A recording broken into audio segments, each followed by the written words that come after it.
I will say, in addition to running the MMC, I also wear a few other hats, as including being a musician myself, and I have worked with Steve here before and recorded in his studio. So, but I've kind of only learned by doing stuff, so I expect to learn a lot more in terms of about recording and what all the different people all the different roles that people have in the recording process. So if you've just recorded at home, or worked with one person in their studio, it can be different than working with people where it's more segmented into different roles. So we're going to break that down a bit. So we'll start with you, Carly, and maybe if you guys each want to introduce yourselves, what you do, and how you got into doing it. I'm Carly Zuckweiler. I'm a freelance engineer. I work kind of both in the music world and in the corporate production, work for agency, do commercial work, that kind of stuff, which is far less exciting in a lot of ways. But yeah, cool. And how did you get into that time? I grew up playing music and didn't want to be a music teacher. Didn't want to be a performer. I played piano and saxophone. There are thousands and thousands and thousands of those everywhere. So I got into the technical side of things when I was in high school and really enjoyed doing that, working all year and all that. And went to school for it at UW Oshkosh. They have a great program in their music department. So I'm old enough that it was music tech in town or wholesale. And I found that school. So I wanted to stick with the music stuff. I did engineering music history. Was a full part of the music program there, which I'm really glad I did. Yeah, it's very useful. And for those of you who don't know, music tech was the precursor to McNally. So I know some of you on McNally. I'm Steve Kaul. I own Wild Sound Recording Studio in Northeast, and I got into recording, I think as a kid, I was given a Sears cassette deck as a 14-year-old, and started recording myself playing the guitar. And real short story, at about the same time I discovered the Beatles on my clock radio, and I was trying to figure out how they made this music. Somehow, my friend John, who's now John Keston, he teaches keyboard and sound design. We were friends in school, and we figured out that if we recorded something on a cassette deck and then played it back through a boombox, we could record another layer onto the cassette deck. So we thought we had invented something. It was bad. But we created radio theater plays on the thing, and so we would make up little skits. And John, Dad, had a sound effects record, and so we would play those on my turntable, gunshots, and then we'd talk into the thing. It was hilarious. Later on, I got a 4-track, and when I went to college to get an English degree, which is not related, but I write lyrics, so it's related. I would record bands on that, and then I got ADATs and started doing live recording, then started doing studio work. And, more as a musician and producer than as an engineer. And then, I've always had my own home studio, so that's where my engineering shop kind of developed. I had one mentor in Bemidji, Gary Berger, who actually knew he was doing it, so I was lucky there. And then one thing led to another, and here I am about Sound Studio. So. I'm Greg Reierson. I run Reierson Mastering, and I've been doing that for a little over 30 years now. And mastering is all I know. I don't know the whole recording side of things. I don't deal with any of that stuff. Pretty much work in my little mastering model. And actually, the start for me was working at a radio station in college, when I still didn't know anything about recording, but they said, here's some microphones and here's a tape deck, go. And I was recording local bands and that kind of thing. We were a jazz station. Local jazz band is going to play. I'm going to go record it. I'm going to bring it back home. I'm going to edit it. They're going to play it on the air. And a few of those groups decided to release some of those recordings. I was getting mastering credits.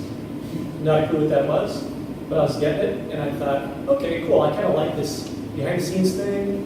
I get to work at my own pace, and I get to do my own thing, and I get to poke at it until I'm happy with it, and then I'm done. And that was started in about 1984, and it just evolved from there. It's just kind of been a straight shot to where I am now. just had no idea what I was doing then. But kind of make it up as you go until you figure it out. And that's pretty much the whole story right there. So one of the things that I think is interesting too is that all of you guys had other, I mean, it all started with music for you guys, you know, that you're having on radio, and, you know, that really it's all about the music. Even if you end up becoming focused in one area, all these people got into it because they care about the music. So my question is, with the different parts that you have, I know we'll get to what Greg does at the end because it's kind of the last Because it's thing. the last It's the last thing. We're going chronologically with what breaking down the recording process, or maybe more specifically making an album or recorded music ready for sale. That's probably the last thing that happens, not the first. But so maybe this is for Carly and Steve. If a band or an artist was getting ready to, like, okay, I have, you know, I have the money in line. I actually want to hire a professional to hire a studio, a producer, engineer. What would you say is the first thing they should do? Rehearse?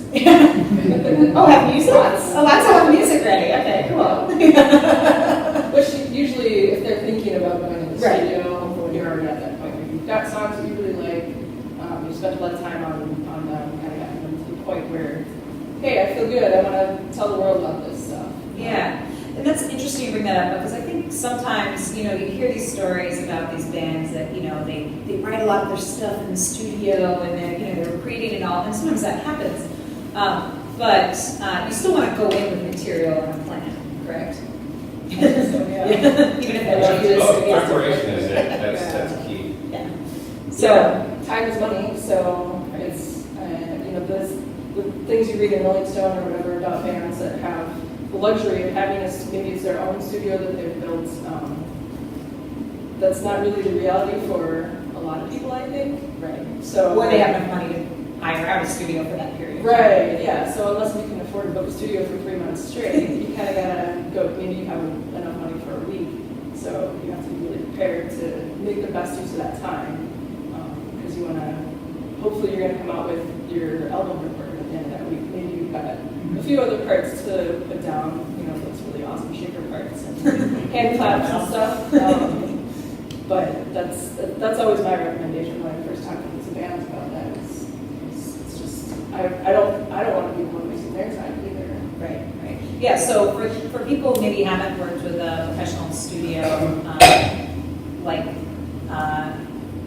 in terms of like rates, like I mean, a lot of studios have hourly rates, and sometimes you can get a more of a block deal. Maybe you guys want to talk a little about that, just so people know maybe what to expect.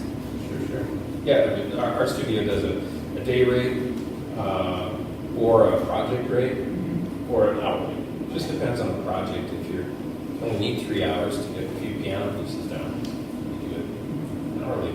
If you have a whole band and you want to record for 4 hours, take a lunch break, and record for 4 hours, you can do a day rate. And we all get a break in the middle of it. It's kind of nice. And a project rate if we're doing, you know, recording, editing, mixing the whole thing, then there's a little bit of a discount. So it takes a little sting on it. But, yeah, I think most studios are similar. They all generally have an hourly day rate. And so that's, you know, a studio. Like I'm booking time in a studio. What does that mean, Steve? Like in terms of when they pay for a day rate, what are they actually paying for? Are they paying for the studio time and the equipment? Are they paying for an engineer? Are they paying for a producer? Or is that, you know, those separate pieces? That's right. Here, this leads to a question that when we begin the recording process, you do have to prepare. You're preparing your songs, you're preparing your instrument as well, making sure that you can play the guitar is a key thing. That you can sing is a key thing, honestly. And people think that the studio is magical somehow and it will clean up all your pitch problems and it'll clean up all your rhythm problems. And the big pitfall is that, you know, people will fix these things for folks and they won't get better as artists. And so it's really important to prepare that way. It seems silly, but it's true. And it will cost you less money. Yeah. Because again, you won't spend as much time paying someone to Exactly. fix it. Whenever you're getting into editing and fixing things, you're adding up dollars. If you can fix those things before you come in, that's good for you. So what you're paying for when you come in to the studio is you're paying for the use of equipment that you can't afford and a space that's been dedicated and designed for sound and a collaborator who can actually help you, someone that's been through the songwriting process. They know about performing live and touring. They have all these things that they can bring to the table, as well as engineering skills and sound and knowledge of microphones and all these things they've developed. So you're paying for all of those things. It's really hard to do that on your own. You can buy a computer. I can buy a computer with accounting software, but I'm not an accountant. It's the same thing with engineering software. Although you document your music and learn a lot by doing that, and I think that's a good thing to do as well. It helps you prepare for your studio session. Even recording on a phone helps you prepare for your session. But what you're paying for is expertise and a collaborator, I think, in large part. Yeah, so I know, Steve, that you've done both the producing and the engineering thing. What I'd love to hear about, and you definitely work very collaboratively, but sometimes the studio just gets hired out in a space, right, where there might be another producer. Yeah. So maybe, or there are studios that do that. So maybe you, Carly, you and Steve maybe could talk a little bit about engineer versus producer. Like, how are those roles different? Because they can be the same person, but they're not always the same person. Right. So. If I'm talking to people and they're talking about wanting a producer, I'm going to ask them, what does that mean to you? What do you mean when you ask for a producer? Because it's such a broad term that it can mean, like, do you want someone to schedule the studio time for you and tell you when and where to be? Because that could be a producer thing. Do you want someone to help you refine what the record's going to sound like? And then even within, like, that's also a really broad thing. Does that mean you want them to make decisions on what equipment you're going to play, or what kind of spaces you're going to be in? Are they going to book the studio for you? And then down onto producing the music itself, and Right, like song arrangements. arrangements or instrumentation, hiring other musicians to fill in those things. So it's such a broad thing that I want to know what that means to them. Yeah, absolutely. Yeah, producers wear all these hats. I think for myself, I like to get into the songwriting part of it, and that can be tricky. But I think that's where I like to be. I like to give some feedback about the song and the arrangement and even the lyrics, so that before anything is even brought in or finalized, that people have a chance to explore some ideas. That's having a sounding board like that is important. It might be a friend of yours who will listen to the songs and give feedback. That's what a producer will do too. Only they'll have a lot of records in their back pocket that they can remember and get ideas from. So the producer can help you at the outset by helping you edit your material, helping you make your song stronger, maybe take out a piece that doesn't belong there, or add a bridge that should be there that might help it. This is all in the pop realm. I think a classical producer will actually have the score in front of them, make sure that it's score accurate, make sure the clarinet player didn't miss the eighth note here, or suggest to the singers maybe that breath should be shorter. It gets really detailed with classical, and then a jazz producer might find the best players that are going to have the best vibe for that song. So the different genres have different skill sets, but Yeah, and what Steve said is really important. He said what he likes, the kinds of stuff he likes to write, how he likes to be involved. Now, that's not the same with every kind of person who runs a studio. Some people like doing more of the technical engineering side and don't want to be as involved in the producer end, or it's a collaborative process with the artist. So there's a lot of different ways to think about it. I know that see, when we worked together, we got together for several sessions beforehand to talk about the songs and how we wanted to record them. And it was a very collaborative kind of process.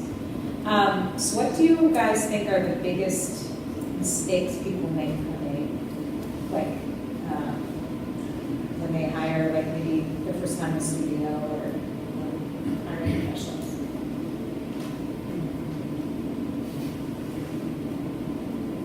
I mean, I think I come back to the rehearsing thing, and going into the studio before you're actually ready can be a really big, a hard thing to deal with. You maybe just don't get to accomplish as much as you want to in the time that you have, and then you've got that decision to make of, can we come up with more money to finish the project? Do we cut songs? That kind of thing. But I mean, once you're in the studio, it's so session specific that it's kind of hard to come out with anyone. Mine is don't set your record release date before you start recording. Or add like 12 months to that. I would very much second that as well. Okay, so say a band comes in. They've done the pre-production. By the way, does everyone know what pre-production means? I mean, it sounds probably obvious. It's the work you do before getting to the studio. So it might be with probably with the producer. I think going over the songs, really mapping out kind of what you want, how you want to use that studio time. Not that it might change, but like, if you're bringing in a lot of extra players and stuff, trying to map out who's going to come, it really helps to have like thought about just the order of how you're going to record it and lay it out. So that's something that's useful to do with the producer and sort of coming up with a game plan. But say the band does that work, they're rehearsed and they're ready, and then they come into the studio. What should they be prepared for if they haven't done that before? Is there anything else other than coming with the songs and their instruments all ready to go? Yeah, they should be prepared for a crazy experience, really mind-bending, emotional journey. If they want anything good at the end, you need to invest in yourself. I actually toyed with the idea of changing the topic to breaking down during the recording. Because that's real. It's emotional. Yeah, it is. It's your art. You should plan on your band having some friction. That's where a producer can really come in handy too, because they can take the blame for certain changes, like drummer use a different snare or something like that. Someone might take it personally, and you really ought not to take it personally. Just try things, but you wouldn't believe it. They don't. So I would say get ready for that. That was kind of humorous, but also get ready for using headphones and microphone technique. So if you haven't recorded before, you're going to be in a little alien environment with the headphones on, and your drummer over in another room with his headphones on, and your bass player has her headphones. It's a little foreign, and if you're not used to that, it can take a half an hour to get used to it. We like to track live, but with isolation at Wild Sound. So you've got 5 or 6 different rooms and with nice visuals, and one main room. So windows so people can see spaces. So everyone has their own space. You got kind of sonic isolation, so you can redo your part if you make a mistake. The whole band doesn't have to play it again. But everyone's on headphones. It's a little tricky to get used to that, I think. And if people are playing to a click track, That's such a say. Rehearse a couple times on the click track if that's not how you play. And it kind of depends on the style of music too. Sometimes it's not as necessary, but for a lot of stuff, it's the first time people have ever played to a metronome is in the studio. And it can be really weird and it can be really hard if you're not used to it. Yeah, and also, that's where the rehearsing with your band comes in really well. Really useful is actually knowing more about how you play. Sometimes you discover things about yourselves in the studio that you're like, oh, I wish I had known that. Like when we recorded Wild Sound, we started with a click track, and I've recorded with a click track before, but as a band, we haven't done it. I've done it with my solo projects, and it was really really hard, and it wasn't really working. And then we just got rid of the click track, and it was great. It felt better. Yeah, it felt better, and you know, and it worked. So I think knowing maybe a little bit about yourself, and you can experiment. You don't have like just a metronome. I'm betting there's something for it now, but GarageBand if you have like a Mac, but it has a click track option, so you can kind of experiment with that. But, yeah, and of course, also when you're picking a studio, knowing what kind of space they have to work at is pretty crucial, because what Steve has, not all studios have. I mean, isolation with visuals, that they don't all look like that, you know? Or you might not be able to accommodate depending on the size of your band, all of them, or maybe there might be some musicians in a room together. Or maybe you're really doing a soundscapey thing where you, like, just you and one other person are just layering tracks, in which case you don't need all the spaces that wild sound needs, right? So, because that's another way of recording is obviously layering tracks on tracks. It just depends on the kind of music you're interested in. Yeah, touring a studio too is a good way to get familiar with the space. We always encourage new bands to come in and visit the studio before your session. You know, just check it out. Then you're not walking into an alien space. Yeah. I don't know what you're doing. Feeling comfortable is a big thing. I mean, you just can't create if you don't feel comfortable. Yeah, and I think the other thing is feeling comfortable with the people and the space, because, I mean, I would recommend recording in any space you've ever been in, and if you don't have a person, I think, I do feel like it's such a personal thing, that I think you want to feel really, really good about it, especially if you're spending money into it.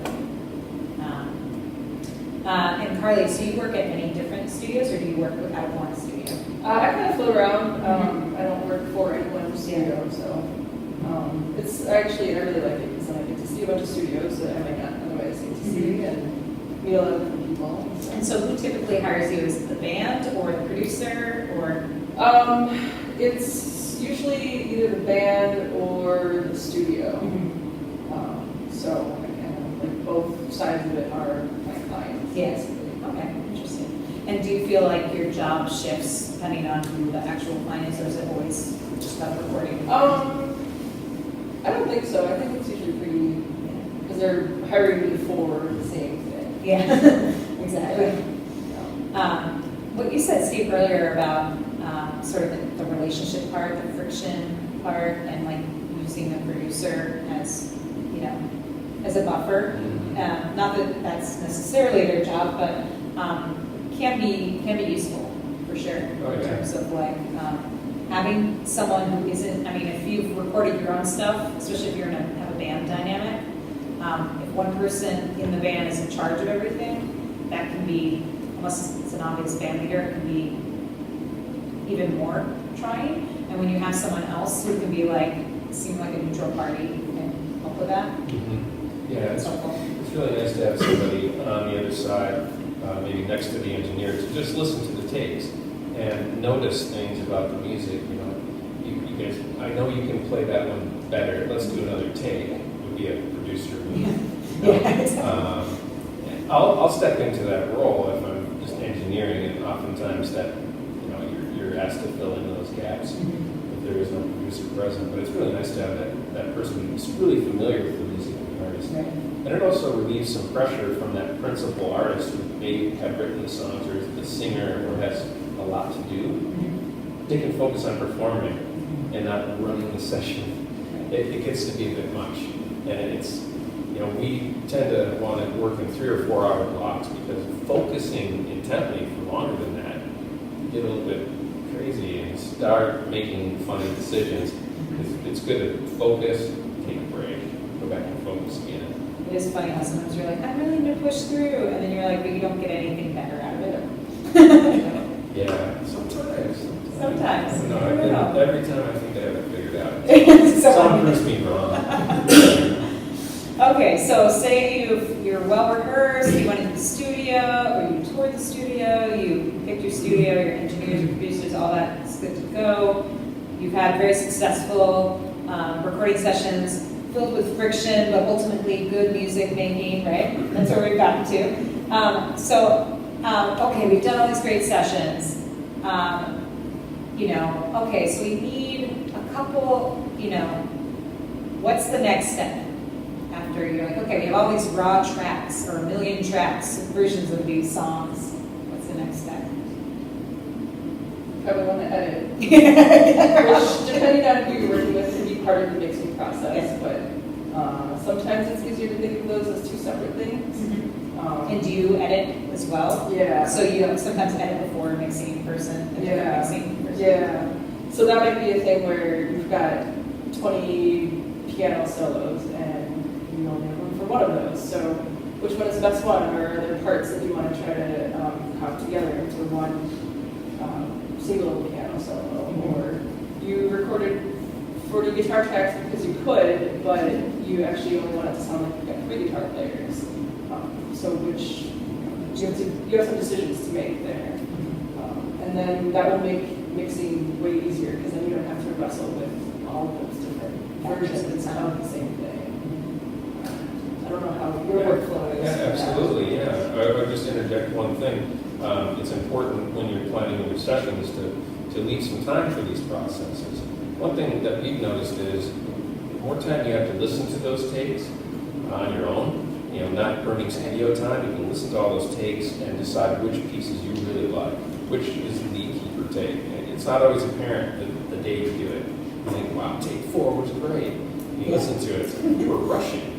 What are we thinking? Take 3 was it. But take some time before you come in with your edit notes. It seems as though if you have all of your edit notes written down, I want to do this at 45 seconds, the process goes a lot quicker in the studio. You can really maximize your efficiency. But yeah, definitely the editing process, listening to those raw takes. One important thing here too is those first takes, we try to make, kind of a mix as we go, as we track. And so, you're sort of starting to work on the record at that point. You want to be aware of, oh, we're going to make it sound great later. You have to make it sound great right away, Well, also then you know what you have to work with. If you're in a space with someone who's able to do some of that, kind of a little bit as you go, then you also know how much more you have to do, maybe. Because sometimes, as you said, your memories are different than the reality, and you're like, wow, none of those guitar solos really works. We need to just plug in a new one. Right. Good to have a little time. Yeah. That gets back to don't set your release date. I'll probably say this more than once. But anyhow, yeah, you just leave enough time to listen and because, you can't really, you don't want to be fixing it during the mixing, all these things that could. Or you don't want to force it, right? Because sometimes an easier fix and less time-consuming fix is to record a new part. Right. Maybe you could make it work. Yeah. You're copying together so many different stuff. And copy, by the way, is just taking pieces of different recordings and putting them together. Working on a project now, we've been stretching out the process quite a lot, and it turned out that during the record, the drummer was fired, and so we have a new drummer who then played on all the songs, and they sounded much better. So that decision, that process had to have time to happen. It's a better record now. They could have pushed it through, and it would have been okay, but it's going to be really good now.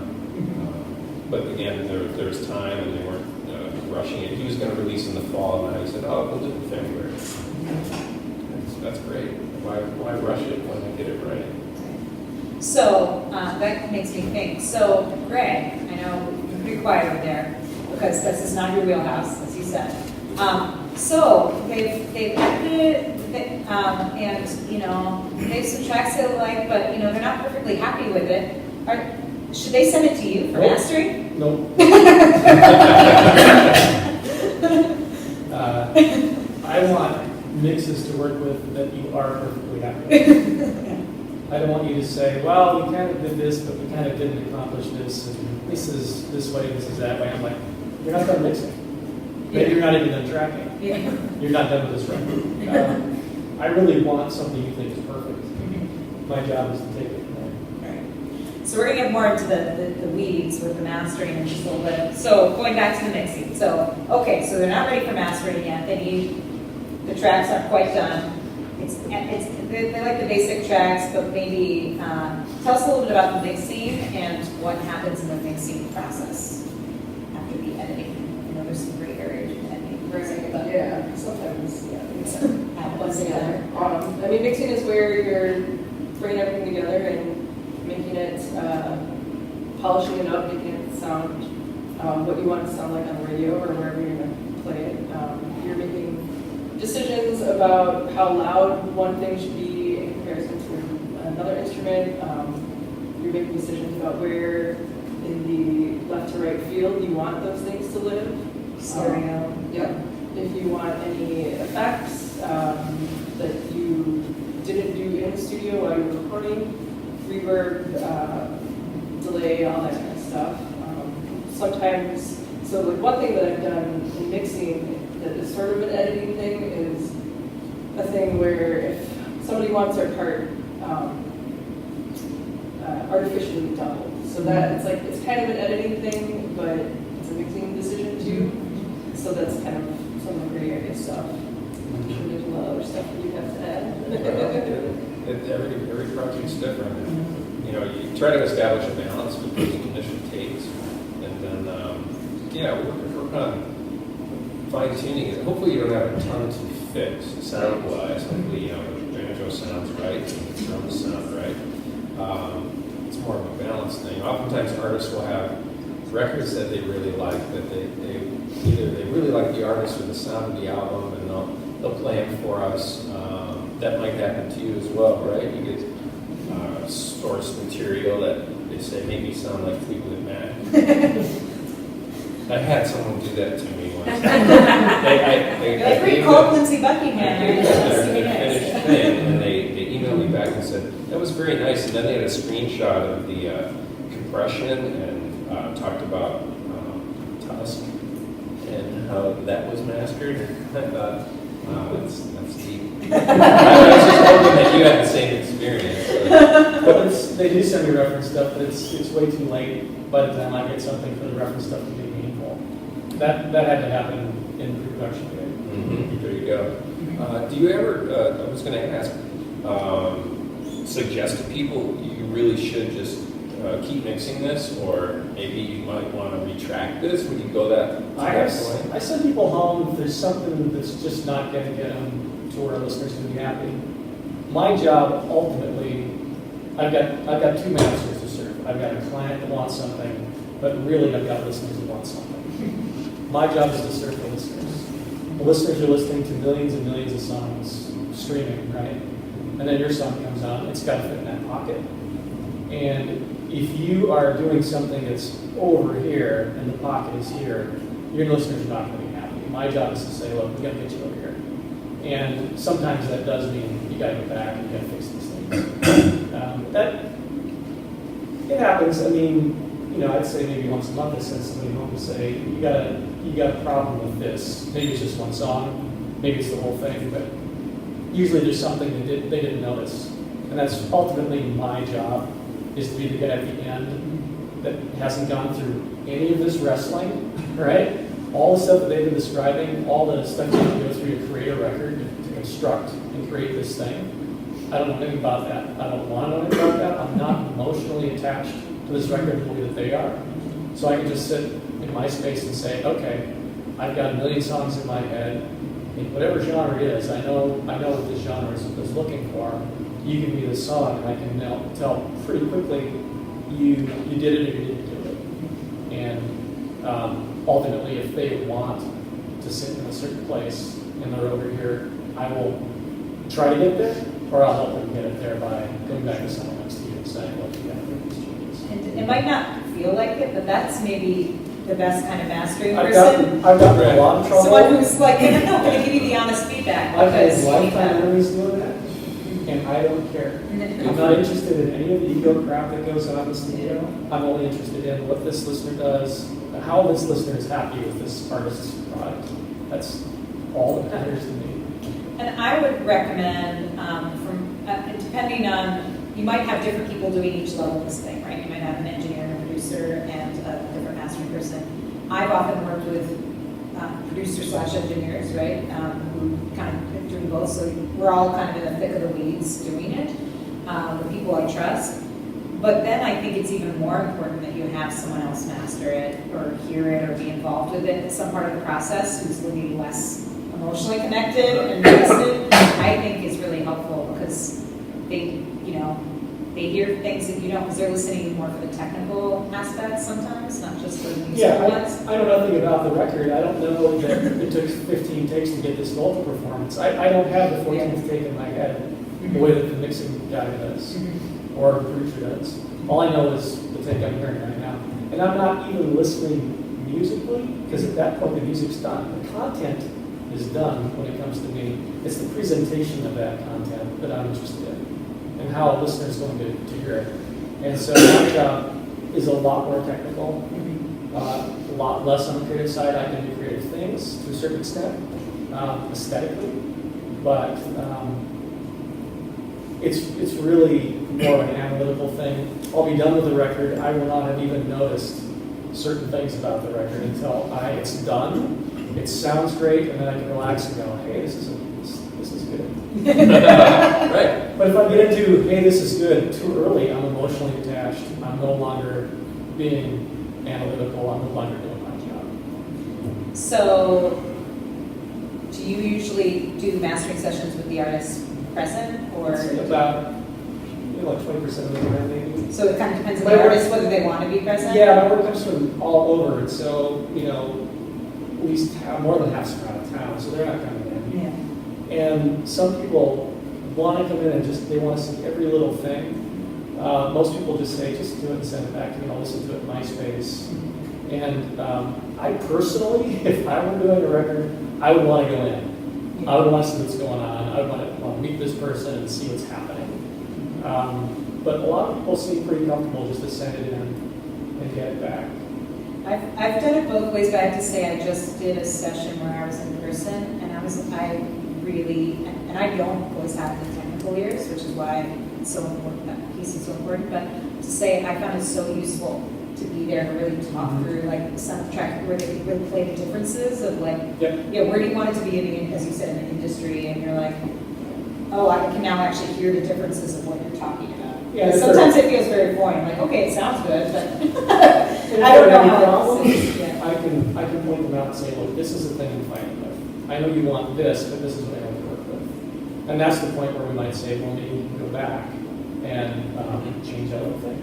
And then everybody's happy. And in terms of different recording formats, obviously now people are recording, obviously in addition to CD and digital, people are going back to vinyl, cassettes even.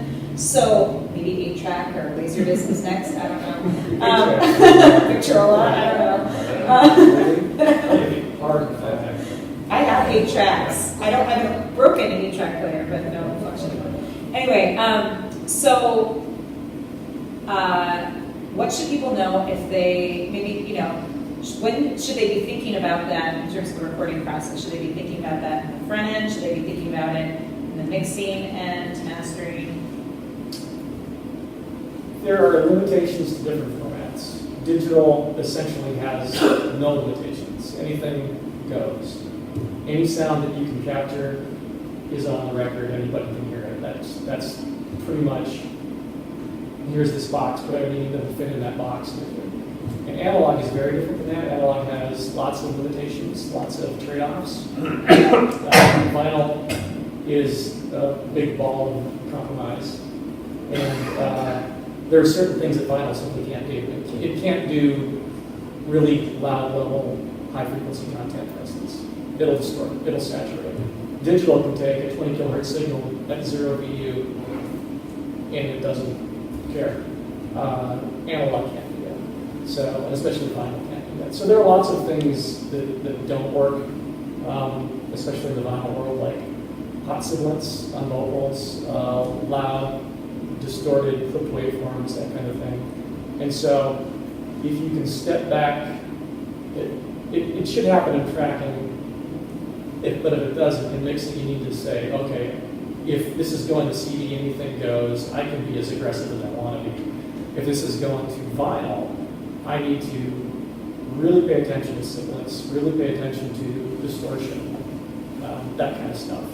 When vinyl was the release format, right, I think 70s, 80s, engineers knew exactly what they could and could not do. And for the 30 years since then, people have gotten out of the habit of worrying about the limitations of the medium. And so now I spend a lot of time working with clients to try to figure out, okay, you've got this really aggressive sound that won't translate to vinyl. What can we do to make it work on vinyl? And the vinyl release is going to sound different than the digital release. Well, if it didn't, why do it? Okay.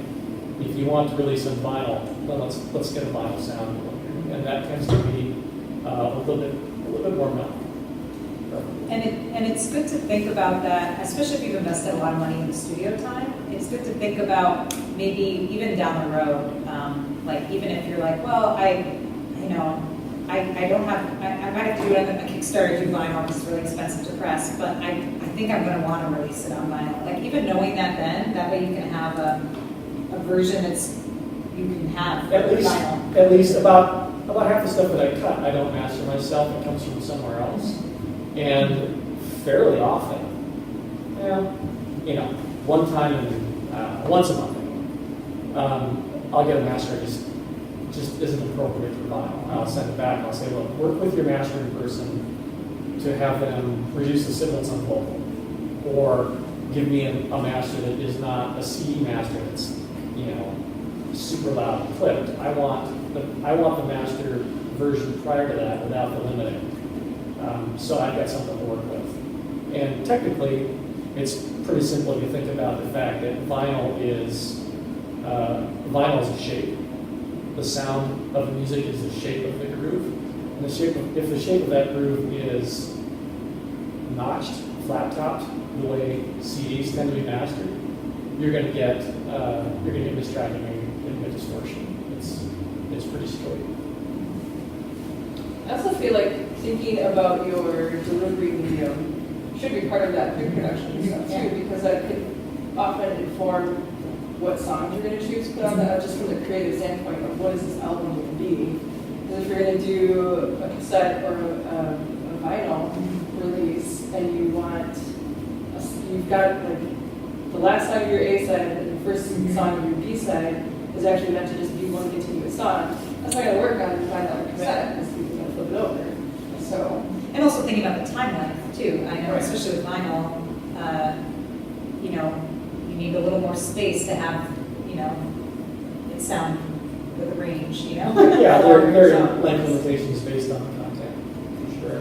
And there are quality limitations. If you notice vinyl from, back in the vinyl days, the first couple songs were hit songs, then they got into filler and the ballads. And you flip the record over, it's not a couple hit songs, then typically into the filler and ballads, because the really high resolution on vinyl is the outside a couple of tracks, and the low resolution is the inside a couple of tracks. And so it's a consideration. So for some of you who might be interested in recording, maybe for live events, I know there's at least a few of you here, if someone is doing a live recording, I know we have some studio people up here, but do you guys ever get live recordings that you mix or kind of help with the editing process? And if so, what are the things that you find that maybe are easy pitfalls to make, like doing live recordings of shows or whatever? It's tricky even with an audience. Yeah, with an audience. Yeah, there are so many. You do a whole workshop probably.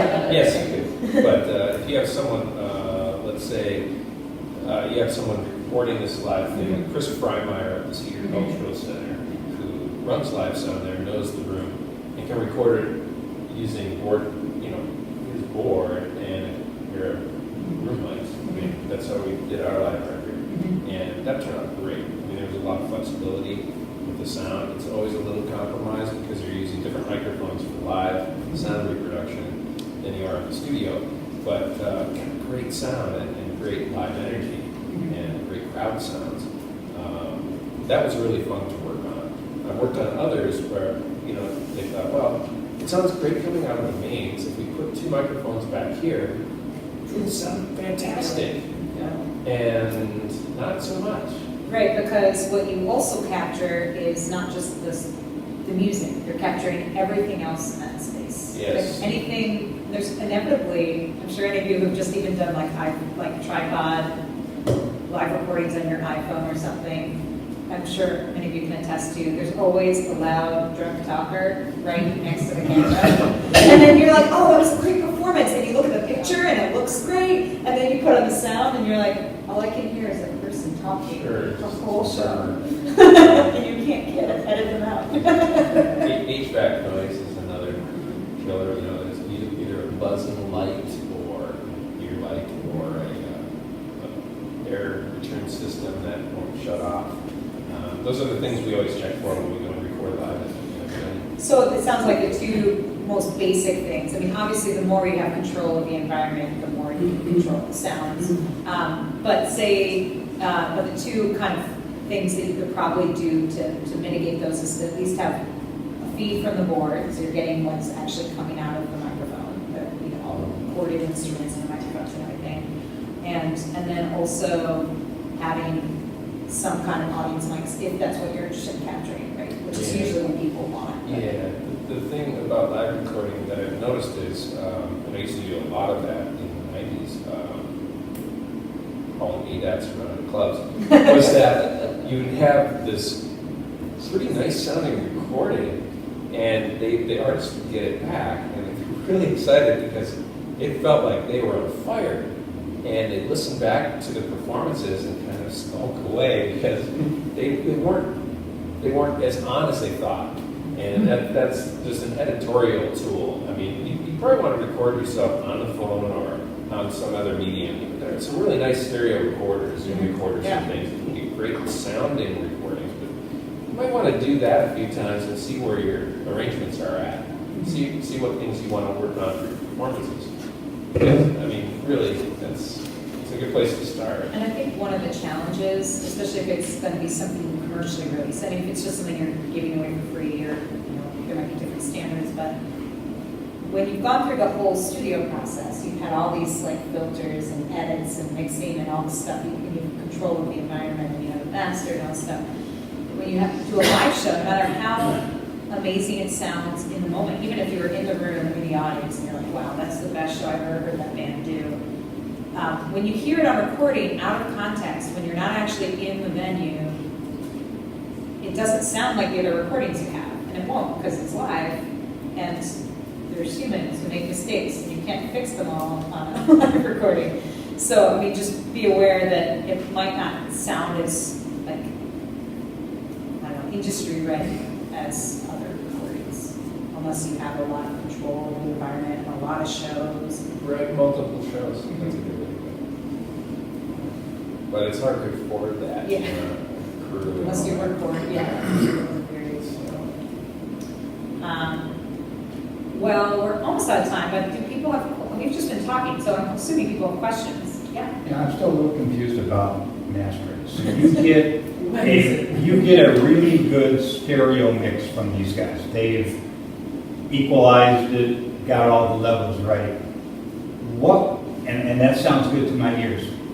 What will I hear after you get done with it? Because you can really only mess with frequency and amplitude, right? Mm-hmm. The first thing, I kind of do it in two stages. The first thing I listen for is any problems. Really common problem is sibilance, vocal sibilance. So what an artist and engineer may have gotten used to over the course of mixing a song or a whole album, I will notice right away is far too sibilant to be acceptable, or maybe it's too bassy, or too bass light, or the shape of it is just something that's kind of not quite right. My job is to put it into the shape of the things that fit into that genre pocket. And that's the kind of thing that I'll notice just because I'm a first-time listener to this. That's one of the very common types of things. And that's broad brushstroke type, needs a bass boost, needs a sibilance cut, that kind of stuff. There are lots of things that sound fantastic when I get them. I'll listen to them and think, what am I going to do? It doesn't need me, but I'll poke at it and I'll find a way to enhance the tone in some way that I like. I can almost always find some combination of something that makes me say, hey, I like this better. And sometimes I can't. And it's important to know when you can't make it better. If you're just making it different and not better, that's not the job. But if you can find a way to enhance listening experience, that's the B side of what I'm doing. The A side is fixing any problems out here. The B side is just making it more fun to listen to. And what that means in terms of different genres is what different kind of literally volume levels and compression. And Sure, I worked on a record today where the balances were fine, but I could tell that it was mixed on a system that had too much bass in the monitoring system. It was bass light. The too much bass in the monitoring system gives me the reverse, right? So I had to add quite a bit of bottom end, but when I did, it was balanced well enough so that when I did, it all sounded just fine. But that's something that everybody else in the chain prior to me had just been living with or hadn't noticed it was skewed in a certain way. The mix was perfectly fine. No reason to complain about the mix. It was just leaning a little this direction. I just did that to it, and that's all. And you're applying your frequency stuff to the envelopes that these guys give you. You can't mess with individual instruments. Not at that individual point. instruments. You can be surgical on certain things, but generally speaking, it's the whole thing. If I'm giving more, if I'm giving something more 100 hertz, everything's getting it. So it has to be the case that the kick drum and the bass guitar need that. If one needs it, the other one doesn't, which is common, then I have to struggle a little bit to try to find harmonic structures that I can manipulate to get the balance I want. Sometimes you can't get there. You find that generally part of your process is your master will be a little louder than the mixes? Depends on the release format. Yeah, for CD for sure it would be, but the world has moved beyond the CD. We're in a post-CD world. We are now in a streaming world. And so loudness is no longer a factor in music production, but a big chunk of artists and engineers and people like that haven't quite figured that out yet. They're still trying to make stuff loud. And there's a difference between making something aggressive and in your face and dense and just making it loud. You can have one without the other. And so if somebody says this is the sound of the genre, I say fine, do all you want, just don't run it through a limiter. Give me something to work with. So I may have 3 targets for a release. I may have CD, I may have streaming like Spotify, I may have vinyl, which each of those masters wants to be something slightly different than the other. And the advantage to that is that, like, you recorded it in this big way, and you have it mastered in that big way, like for CD or digital, you're like, oh, this sounds great. But then if it gets played on, in another format, it gets compressed, but you're not the one compressing it. It doesn't always sound the same or as good. So it's useful to have someone who's going to do that. Okay, I have several questions here. I'll start with number 7. What formats would be best for playing on all devices? Popular, is MP3. Anything else? Well, a WAV file plays pretty much everywhere. No, not really. Pretty much. Because I can't get that to go over to the internet. Sure you can. No. WAV Just takes file? more space. It's just WAV yeah, will do it. I do it all the time. Okay, we need to. I'll talk later. The only difference between an MP3 file and a WAV file from a practical standpoint is the size of the file. The reason MP3 exists is because when it was invented, internet data rates were low and storage was expensive. And now data rates are high and storage space is cheap. And so there's very little reason anymore to store everything as an MP3. If something is going through a streaming service like Spotify, for instance, what is Spotify called? I forget what they use. They use some kind of codec. It happens there. And that's just because they have to stream a lot of content and they want it as small as possible. But if it's just for yourself, or you're selling it over the internet, or you're playing it from your own system, there's no reason to choke it down to such a small file size. Okay. What branding of software can we use? Millions of very good kinds of software. Depends on what kind of computer you have. It depends on what you want to do with it. Okay, well, right now I've got 5 computers. And the latest one I just got this summer is working on Windows 10. And I don't have any music software on it right now for composing. So I'm just looking for some brand names. What kind of composing? So what? What kind of composing do you do? I'm a legend in my own living room. So I record everything. Are you trying to write sheet music? Yeah, yeah. You might want to check out Finale or Sibelius. Okay, well, talking more about recording type of software. So, does Finale do that? No. No, These are composing. Finale is for composing. Yeah. So I'm looking for a brand name for mixing on the computer. Usually the next question then is how much money do you want to spend? Which one? How much money do you want to spend? Couple hundred? Reaper. Yeah, Reaper is a good It's option. called Rebirth? Reaper, R-E-A-P-E-R. Yeah. Will work on Windows. You could look at Nuendo. I think it's a little bit more than that, but they might have a couple of different flavors of it. Ableton Live, depending on what kind of music you're doing, might be okay, but that's a little more for like, sequencing and that kind of thing. I know people were tracking it, but most people don't like tracking it, so. Well, lately I've been doing the American Songbook.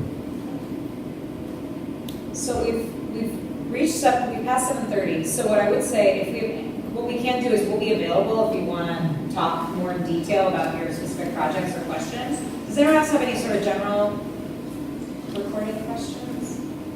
For songwriters, the song length,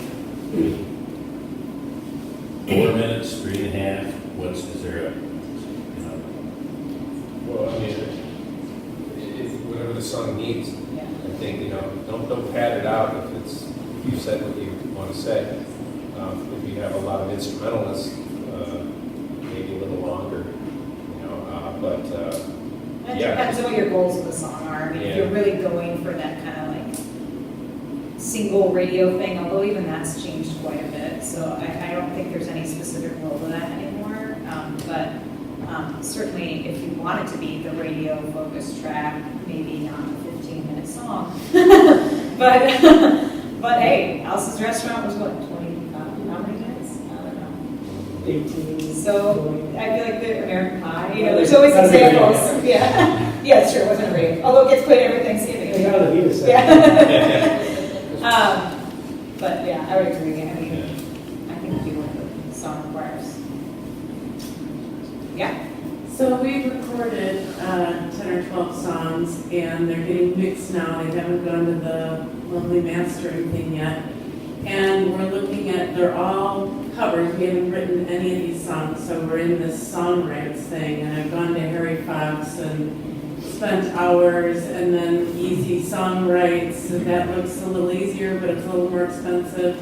Is there anybody in MMC that can kind of mentor us through that? Or? We can definitely find someone to do that for you. I've actually recently, I just finished recording a new project that just got finished being mastered. And I had 3 covers, and one of whom I knew the songwriter, so that was pretty easy. But 2 of them I had to do serious deep dives on the internet and going to many people to find out, I'm like, I want to pay these people. Right. I can't find where they are. And it was interesting. One of them I finally found. I actually contacted an artist who had covered the song, and I asked her, like, what did you pay? And she said, I don't know that we ever did. We spent, my label spent like a year looking for, because he had passed away, he lived in England, and she's like, but you might try. I just saw that they did a reissue of some of his stuff. I finally hunted down his son in England, who just gave me permission to cover it. So, and then another one was one where it was like 3 songwriters and like 4 different publishing things, and like 67% of the publishing was through Harry Fox, and then I couldn't find the other sliver. So finally, if they find me, I'll pay the remaining part. But I mean, what else are you going to do? I mean, I put all the credit, so it can be tough. So I'm happy to talk with you about it, but we can also find someone who's going to be more of an expert. my sympathies, though, it's a challenge. Yeah. I'll try to be quick here, but do you guys take into consideration the end user and their listening format, not necessarily the MP3 or WAV, but headphones, a cell phone versus a laptop versus a car stereo, and how do you guys handle that in the studio? I mean, usually I'll make reference, like once we're to the point of recording a song where we've got most or all of the parts, I'll do kind of a quick level balance, like here's what it might end up sounding like. I'll upload that and I'll take it and I'll listen to every device I have and just kind of see what that feels like, what that sounds like. And then same thing when you're mixing, I'll do that probably 10 times as much as when I'm tracking. Yeah, typically when we're mixing in the studio and even tracking, we have 3 sets of monitors that we go between the mains, the bigger speakers, or NS10s, and industry standard thing, or tones, and just bouncing back and forth, hearing it on different systems, headphones, and I'll also sometimes, if I can handle listening to more music, when I get home, I'll play the Dropbox file on my phone, just to hear it coming on with something else, laying on the kitchen table while I'm making something to eat. Perspective is key. You want to listen from a variety of perspectives. Sometimes that's stepping into another room. Just hearing it differently is, as Greg was saying, he comes to it with fresh ears. He's not emotionally attached. Part of the strength of taking it to him is that freshness.